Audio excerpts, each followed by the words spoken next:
ఇక ఎమ్మెల్సీ కవితపై మంత్రి కొండా సురేఖ ఫైర్ అయ్యారు. భద్రాద్రి సీతారాములకు కేసీఆర్ మనవడు ఏ హోదాలో పట్టు వస్త్రాలు తీసుకెళ్లాడని ప్రశ్నించారు. ప్రజల సొమ్ము దోచుకుని తిన్న బీఆర్ఎస్ నేతలకు ప్రజల సొమ్ము దుర్వినియోగం గురించి మాట్లాడే అర్హత లేదు అన్నారు. లిక్కర్ స్కామ్ లో ఇరుక్కుని ప్రజల సొమ్మును దోచుకు తిన్నారని, కవిత లిక్కర్ రాణిగా పేరు మోసారని అన్నారు. కవిత ఎక్కడి నుంచి ఎంపీగా పోటీ చేసినా ప్రజలు ఓడిస్తారన్నారు.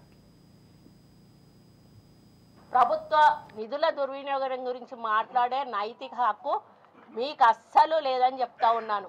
ఈరోజు 100 కోట్లు 200 కోట్లు పెట్టి మీ సొంత ఫ్లైట్ కొనుక్కునే స్థాయికి మీరు ఎట్లా ఎదిగారో అని అడుగుతా ఉన్నాను.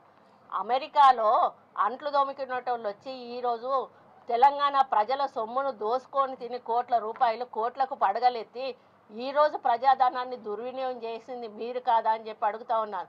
ఈరోజు లిక్కర్ స్కామ్లో ఇరుక్కొని లిక్కర్ రాణిగా పేరొంది ఈరోజు బీజేపీ కాళ్ళ మీద పడి మిమ్మల్ని అరెస్ట్ చేయకుండా ఈరోజు మీరు ఇది ఇంటర్నల్గా అండర్స్టాండింగ్తో పోయి ఈరోజు బయట పడ్డది మీరు కాదా అని చెప్పి అడుగుతా ఉన్నాను. కాబట్టి కాంగ్రెస్ పార్టీని ఈరోజు ప్రజలు విశ్వసించారు. మిమ్మల్ని బీజేపీ పార్టీని నమ్మలేదు కాబట్టే మీరు చేసే మోసాలు గుర్తించారు. కాబట్టే మీరు చేస్తున్న